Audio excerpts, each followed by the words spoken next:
Welcome, everyone. I'm really excited to kick off the first breakout session of the day, Women, Criminals or Survivors. My name is Deanne Benos. I'm the founder and director of the Women's Justice Initiative here in Chicago, and I'm the national chairman of the American Probation and Parole Association Women and Girls Committee. I'm really honored to be here to moderate the panel this morning among such a powerful and inspiring and resilient group of women, and Susan, Michelle, and Alyssa. And on top of it, simply to participate in the Kennedy Forum with what I understand is 1,000 people from across the country that are here because they recognize the important intersection between mental health and justice. So I think we should just give a round of applause for that because I think that's super exciting. Personally, for me, there's a couple reasons I'm particularly, on a personal level, that I'm excited to be here, and one is to bang the microphone against my chest. Sorry about that. So I've lived and worked at this intersection of public policy, public health, and justice for more than 20 years now. And probably my most profound experience was as the first woman to serve as the assistant director for the Illinois Department of Corrections. And for those of you not in the know of the command and control structure of our prison system, that's the number 2. And sadly to say, there's never been a number 1 in our state, and hopefully that will change soon, right? A little excitement for that. But I think a lot of the challenges that we're going to talk about here today, I genuinely believe that if we had more women in leadership there, and at the public level across the board, I see the First Lady from New York is here, has been a real champion of those issues of women in elected office as well. The things like that would change. And I'm also very excited to be here because I come from a very conservative Greek family. In my entire life, they complained I was the odd duck, I guess, in the family, and everything I did was some progressive project, and they had just about had it when I took a job working for the prison system. And I had a big laugh, a quiet one, when they were talking about Kennedy as the remedy at our previous session, because at the height of the intensity when I took my job with the prisons, my family was like, why are you doing this work? Why don't you do this or that or something else? Why are you a Democrat? You know, all these kinds of things that I would hear in a conservative family. My mom looked, my mom's passed away, and she looked at my family and she said, you know what it is? My daughter just thinks she's a Kennedy. And then everyone looked and they said, makes sense. So actually I'm here in tremendous gratitude to Kennedy being the remedy for my own personal trauma as well, which was kind of funny. But I have to say that during this period of 20 years, it's been very interesting. It's been painful, probably for a lot of us that have been in different kinds of fights for a while, because we've got to see the dialogue change around criminal justice. And we've gotten to see a lot of exciting things happen, and certainly they are, right? We're in an era of justice reform. Look at how many people are here today, right? That's just one testament to it. We've seen prison populations and jail populations, recidivism rates decline across the country. We've seen our juvenile justice population plummet. But as many ways as things change, sometimes they stay the same. And one area that we always talk about with the Women's Justice Initiative with correctional administrators is the question of, what about the women? So what about the women? Well, as much as we've talked gender neutral about our prison system, the Prison Policy Initiative, which is an incredible organization, by the way, look them up if you want to educate yourself, just released a report that the women's population, contrary to this national dialogue you're seeing about declines, has increased 834% now since 1978. And while the media and everyone talks about prison declines and how great it is, which it is, don't get me wrong, it's affecting people too, in 34 or 35 states, the women's population has gone up. So where are we hearing about that? You know, what the report indicated is something that many of us here will talk about today, and the title of this session is that over and over again, studies come out showing that women's crimes are more deeply linked to survival than those of men. It doesn't make them special, it doesn't make them more worthy of justice, but they are different. It's something that our system has failed to look square in the eye and to address with the research and what we know works. So what I'll say, when we talk about what about the women, and before we kick off, I'll say what I think when we ask that question. In addition to women's prison reform, I work with rape crisis issues and the backlog of 400,000 rape kits across our country. 400,000 sexual assaults that law enforcement says they don't have the resources to invest to resolve with a simple test, right? And what I see when I compare the two types of work I do is that statistics show 1 in 3 rapists will ever see a day in prison in our country. Yet the fastest growing population are their victims. Women and girls who disproportionately experience gender violence, sexual assault, domestic violence, who end up on a trajectory into a male-dominated prison system that was never designed for them at increasing rates. A system that's not trauma-informed, that is not gender-responsive, and not prepared to receive them. 98% of the women in Illinois prisons today surveyed have experienced sexual assault, domestic violence, 75% PTSD, and they have rates 2 to 3 times higher than men on a mental health caseload. 80% are mothers, 3 to 4 times are custodial parents of children that they leave behind. So when you talk about gender issues, you talk about motherhood and societal pressures with regard to that. They have higher instances of unemployment and education. And that is not unique to Illinois, that's across the country. So with that, I would say we have quite a lot to discuss today with our panel. And it's my pleasure to introduce Susan Burton, founder of A New Way of Life and author of Becoming Miss Burton, and consequently a CNN hero. Michelle Jones, a PhD student at New York University, an activist and an artist. And Alyssa Benedict, Executive Director of Core Associates and a federal partner at the National Resource Center on Justice Involved Women. And what we're going to do today is we're going to have 3 rounds of questions, and we'll have about 10 to 15 minutes of Q&A from you that I have been told to give you this instruction. Has everyone received the instructions on what to do with your cell phone to send questions yet? No.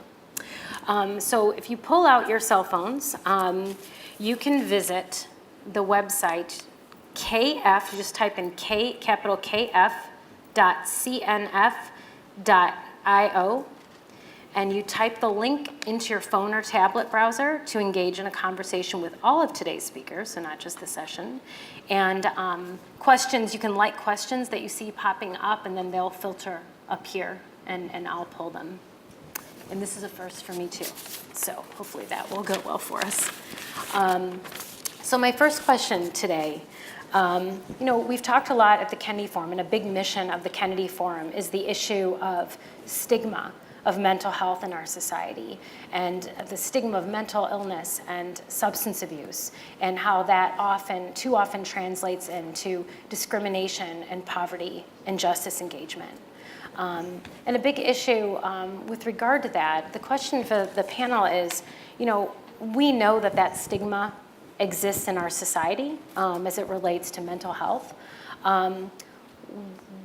And we also know that when we talk about the criminal justice system, words like offender, criminal, convict, dirty versus clean, crazy, words like that can really have an impact not only on an individual, but their experience in the system and beyond. And I'd like for the panel to talk a little bit about the stigma of mental health in the justice system engagement, but also simply being a woman in that system and how that might be a different experience in our society. And so maybe we start with Michelle. Sure. First, I'd like to say that inmate, offender, felon, and prisoner are all labels that attack the idea of your beingness. And when you are labeled thusly, and that goes in front of every single identification of you in the world, what that does is that taints you with an indelible taint of criminality that you can't remove. But that's not the totality of a person's being. It's not the totality of who they are. So when you add in the idea that people are also suffering from mental illness, you create someone who has literally been devalued in their personhood. And it is an injustice. It's an epistemic injustice. And it's particularly insidious when it becomes self-definition. When a person ascribes and forms an attachment to that identification as someone broken. And if you tag yourself with brokenness, you will produce brokenness. And I've seen that happen over and over again in my 20 years of incarceration, where people would simply just say, oh, I've been relegated to this idea, to this term, to this beingness, then I will just simply reproduce it. So it's very insidious when we devalue the personhood of incarcerated and formerly incarcerated people, as well as those who are mentally ill. And Alyssa, as it relates to that question, a big part of, we talk about mental health with women, a major part of it is PTSD that they experience in a setting of confinement all throughout the justice system. How do you think that stigma carries out in their treatment within the system, and how does that affect their outcomes? Well, I wanted to back up just a little bit and just challenge all of us in the room to think about the origins of the terms that you've talked about, that increasingly we're amplifying these harsh, inaccurate labels of the women in the system. When we talk about the criminal justice system and who created it, it was created by white, privileged, settler society males for very specific purposes. There are several books and documentaries that will allow us to really delve into that. It's beyond the scope of today. But what has happened is we've now engaged in criminal justice research, and we're creating so-called evidence-based practices, which I think is in the description of this session, that are based on narratives and terms and ideologies that were never developed with directly impacted women at the table. So because of that, we're living within this legacy of confinement ourselves as scholars, as practitioners, as advocates, as media folks, where we're actually replicating some of the very limiting language that further imprisons women, that women internalize as their own oppression, that affects how they view their being. And we erect systems and tools.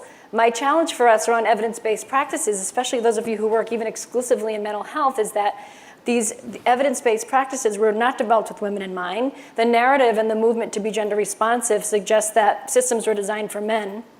I have grown to disagree with that. They've not been designed for human beings.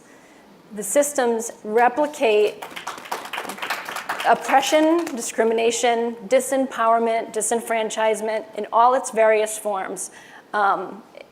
So if we have systems that weren't designed for human beings by people who aren't, who shouldn't be at the table, who have wielded power and even how this country was constructed, prisons become hotbeds of all those discriminatory practices and languages.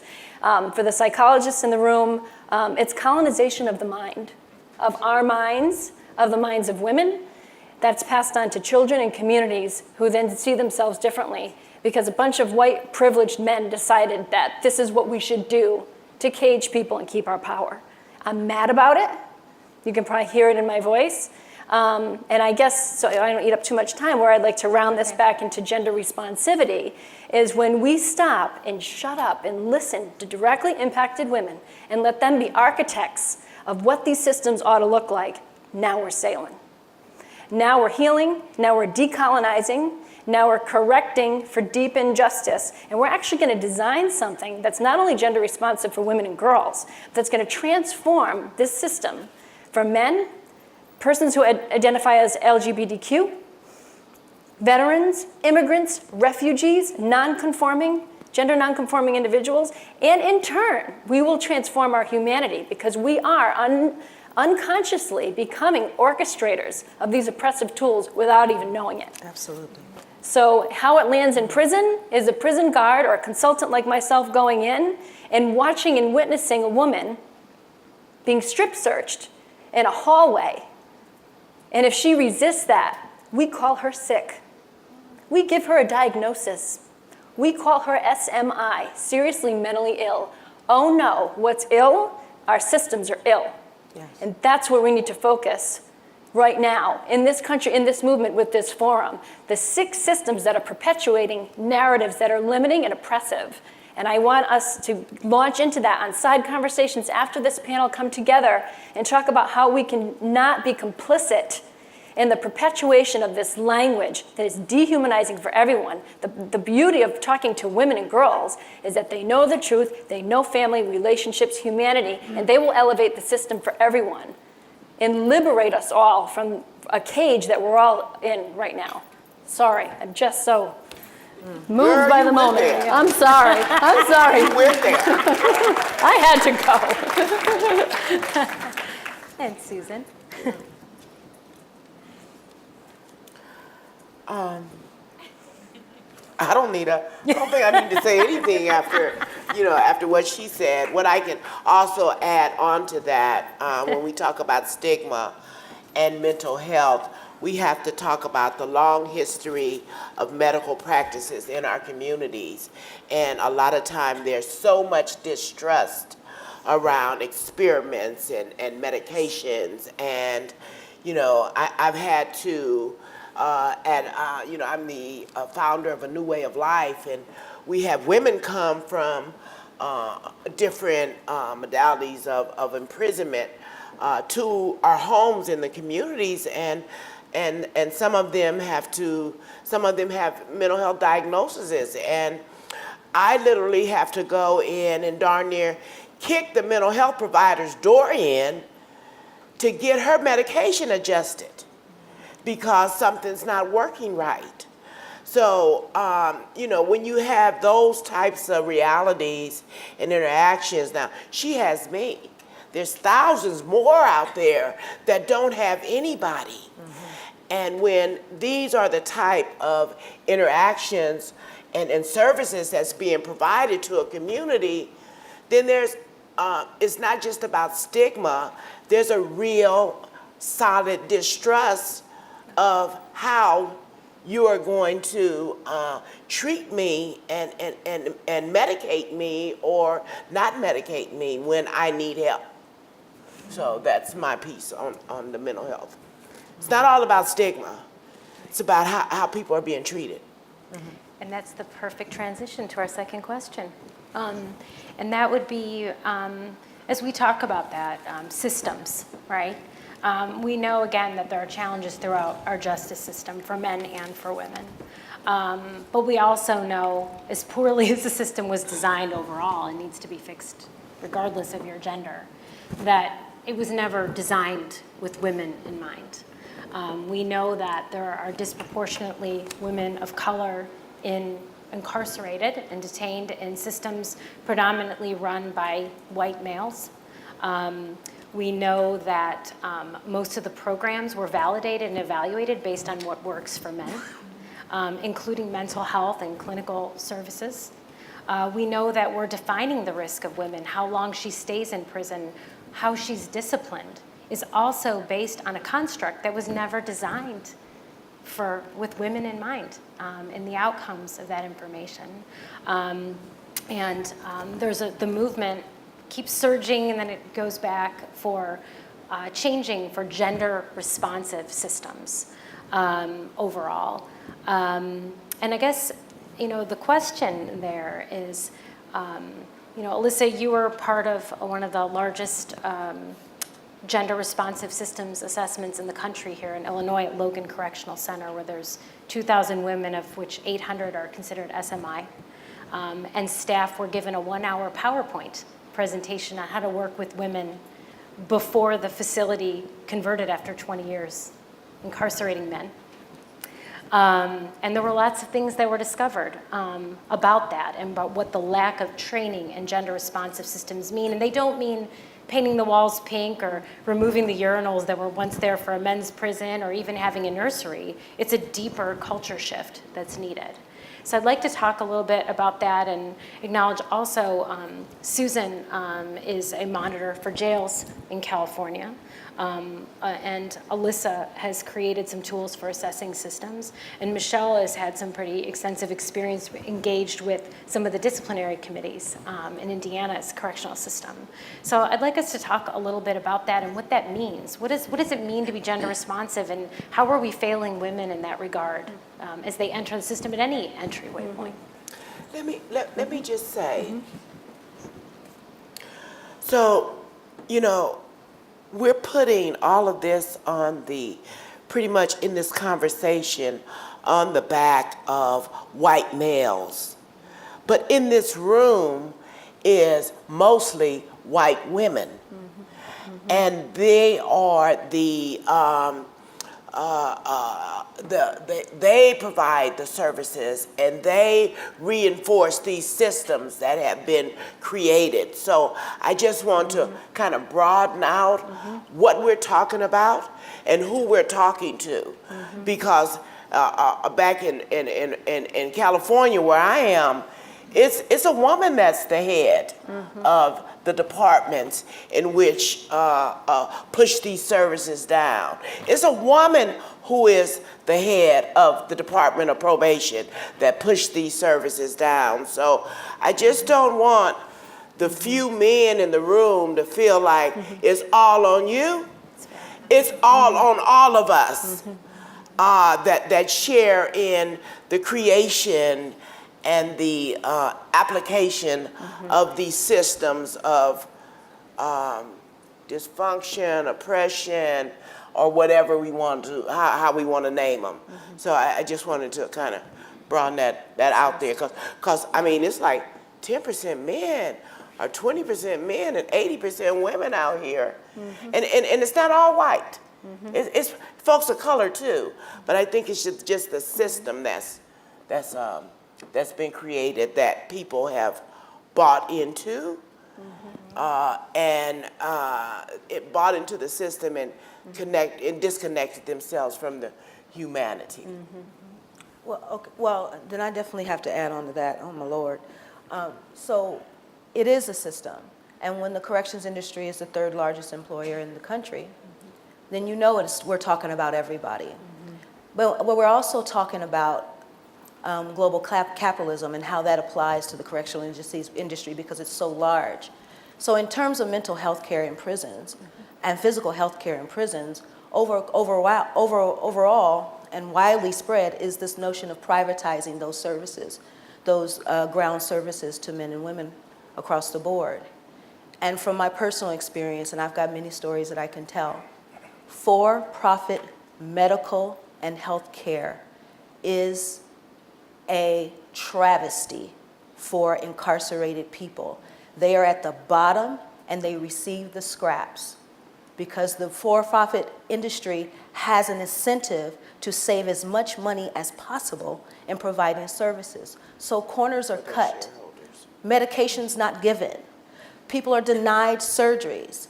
I know a woman right now sitting in Indiana Women's Prison with an 18+ pound tumor in her abdomen. They will not remove it because she's a long-termer, and they're simply banking on her to die. That's what we're talking about. So I'm an inspector. I was appointed to the Civil Brand Commission in LA County, and I'm responsible for inspecting jails. And last Thursday, I was in the jail inspecting the jail, and the women said in front of the guard, we don't get enough toilet paper. We are rationed sanitary pads.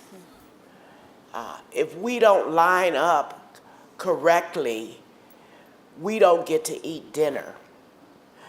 And, all of these things of abuse, torture, and control that are being applied to the women who are incarcerated. I got a prescription, and it takes anywhere from 5 to 7 days after the doctor writes me the prescription to get on the medication. Like, I go fill my prescription that night because something's wrong and I want the medicine to work. So, all of these different systemic dysfunctions and problems and harms that are given. Why I can't have enough toilet paper? I can't go buy any. It's outrageous. So I wrote it up. I called my supervisor. I told them, and there'll be a patch job, but it just over and over and over again. And what are we doing here? What are we doing? I just want to say, I started a new way of life in my home in 1998, following my last time of release from prison, where the guard told me, "You'll be back, I'm saving your bed for you." And someone helped me, and I got better. And I got a little house, and I started taking women into that home. So I incorporated a New Way of Life as a full-fledged organization. Over 1,000 women have been there. We have a legal department. We have an advocacy policy department. We have a distribution center. I'm today responsible for about 29 people's paycheck and health care. So I know what can happen if a woman gets out of prison and has a safe place to land, where she can feel welcomed and where she can be hopeful and she can be treated with value, which we all have value. So, over the years, I've saved a couple of dollars. And I met a woman in New York, and she asked me, she said, "I want to do what you do." And I flew to New York, and I met with her, and she showed me this little pink door where she had planned to open this house when she was in federal prison. And, we went through her booklet and stuff. I'm like, this is really, really cool. So I took a pretty good portion of my life savings and gave it to her to open a house in the Bronx.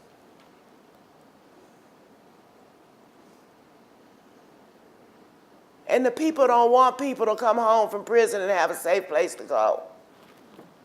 They're giving her all kind of hell just about giving a woman a safe place to go where she won't be another account of Me Too, probably already been some Me Too's, where she won't be forced to create a crime, where she, why is it so hard for community to help people? And the other question I want to ask is, could I buy a house in your community and let people come home? Would you raise hell and say, "Oh no, you can't live in my neighborhood"? They're just women, they're just people. So I had to pose that question. How many of you would say, "Not in my backyard"? They don't belong here. Or how many of you will come and say, "This needs to happen. We'll stand with you. And this is why it needs to happen." And add your voice to it. I ain't asking for no money. I'm just saying, let the women come home to a safe place. I ain't looking for no state, county, government. We can create community, strong women, right? So, yeah, and they giving that girl hell about just giving a woman a place to lay her head. 5 women, just 5 women. Just 5 women. So this is the culture. So I guess it's easier to push people out than to hold them close. Something wrong with that. We're having a community I board got you meeting. way off topic. No, huh? no, you were right. Actually, you're like reading my mind Oh, right now. okay. Because before we move to questions, we're moving to questions now. I'm getting a nod. Uh-oh. Oh, pardon us. Sorry.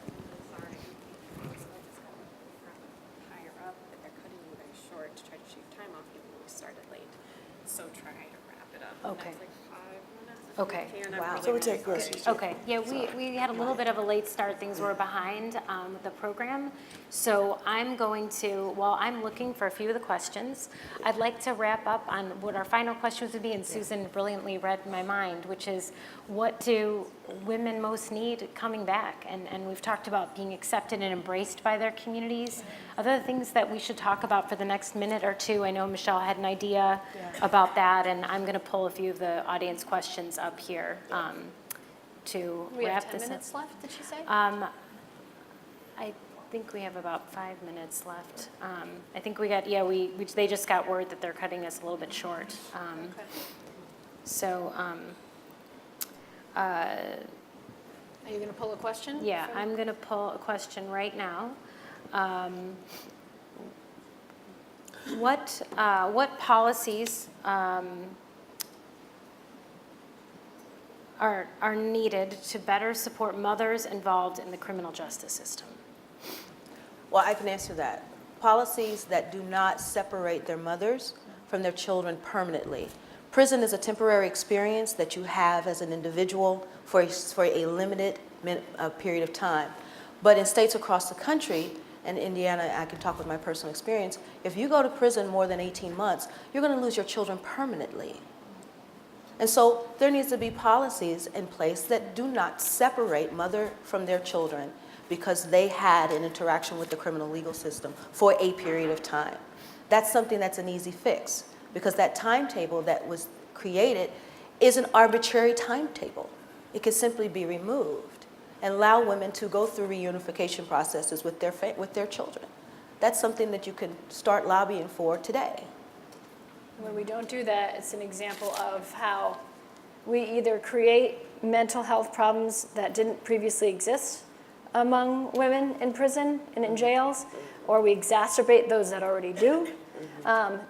What we do with moms and their children is an example of exacerbating and creating mental health challenges in deeply dehumanizing ways. And I'd like to just give an example from Illinois. When this is a public report, you can all take a look at the findings from that assessment. There's something called the Gender Informed Practices Assessment, which is a tool that we use in states to go in and actually help them assess the degree to which they're incorporating gender responsive approaches with women, from soup to nuts, from the leadership philosophy to how they do an intake, to their discipline, culture, et cetera.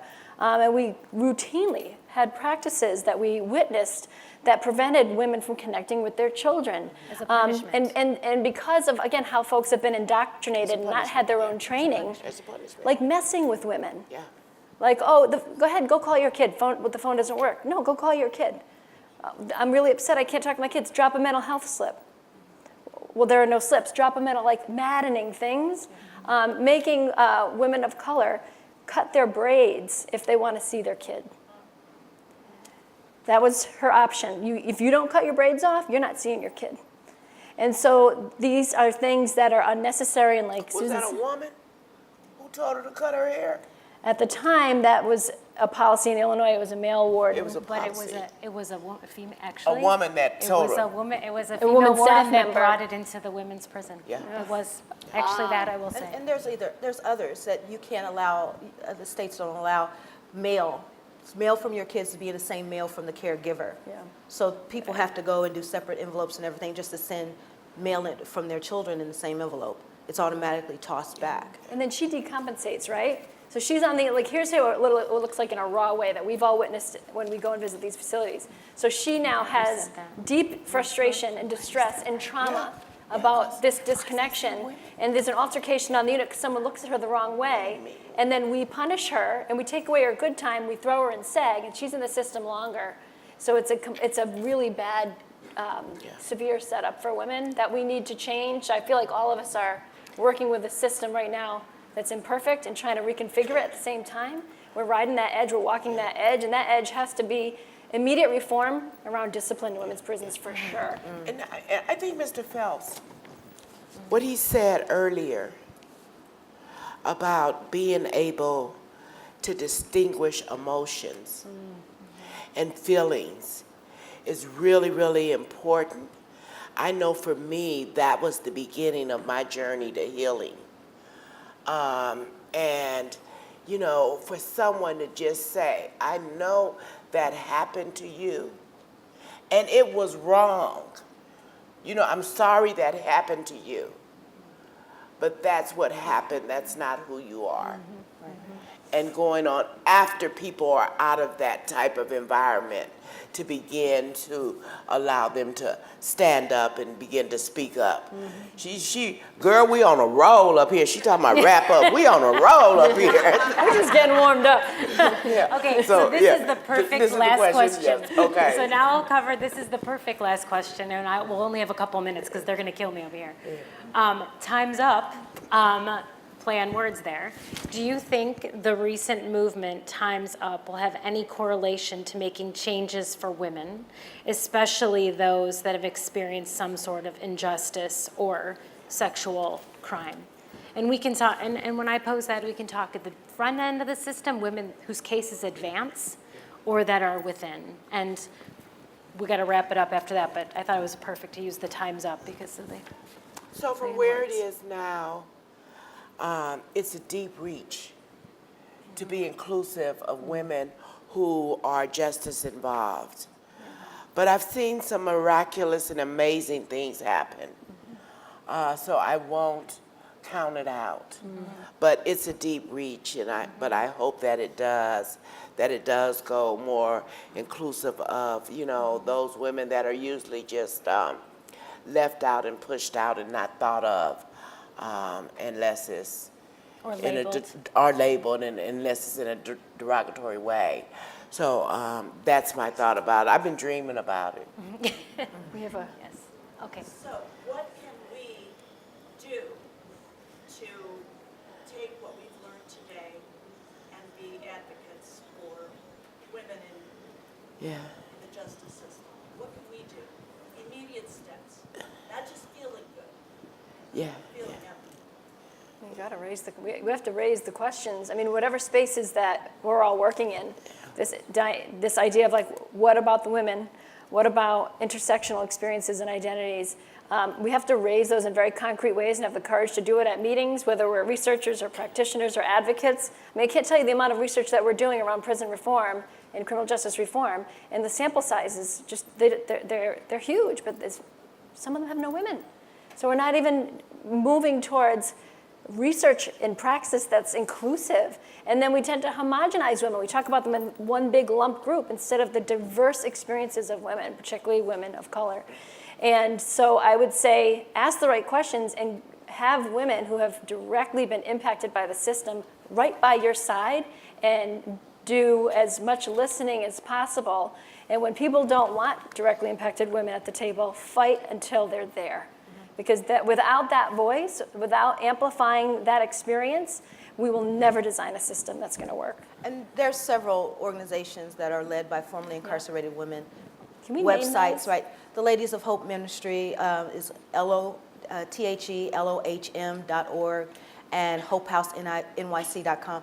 And these are organizations you can get involved with right now. ConstructingOurFuture.com is a reentry program in Indiana that we have started, and it's from the ground up. So there are several organizations currently being ran by formerly incarcerated women that actually need the support of people who have the ability to work with policies, who are accountants or business people, you know, the people who have that particular skill set that can support the infrastructure of these organizations, because we're using our own know-how from coming out of prison, but we don't have all of the skill sets. So look for those organizations and support them, because they're fledgling, they're new, they need more There's political some support. around that's been around And for there- a while. and of course, Too, the, legal A New Way of services Life for is- prisoners with yeah. children, a new way of life. The council. The National Council for Women and Girls. International community forward for justice, families. you know. And what I would yeah. love to see, and I Yeah. would love to talk with you all and anybody who would join us after, is an organization, and I know a lot of this is starting, but that would help all of us coming together with these organizations, not unlike what the First Lady is doing in New York City, an umbrella for all the work so that we can channel our energies, come together with allies, with various stakeholders. I mean, we did this in a small way in Illinois with the work we've done there and ended up in 18 months passing legislation. Why? Because we all came together with multiple stakeholders, and at the center of the work, directly impacted women, amplifying that voice and that experience. And without that multi-stakeholder, cross-sector work, I think we're dead in the water. So we've got to do that, and I would just love to talk with some of you after this about what could that umbrella organization be that brings us together in power? Because I said to Susan and Michelle offsides before we started, I think things are going to get worse before they get better. When we speak truth to power, Yeah. people get really upset and want to hold on to their power. Old habits die hard. We're all experiencing that and sharing war stories. So if we have a force and a voice that's a collective, we'll be able to get legislation in every state that needs to happen to promulgate change. And all of us or none. All of us in or none. California has Yeah. already done that. Yes. They've shown us the model Yes. of how to organize Yes. nationally. So A New Way of Life houses a chapter of All of Us and None. that's right. So, yeah. Yeah. All right. So when women fight, women win. Okay.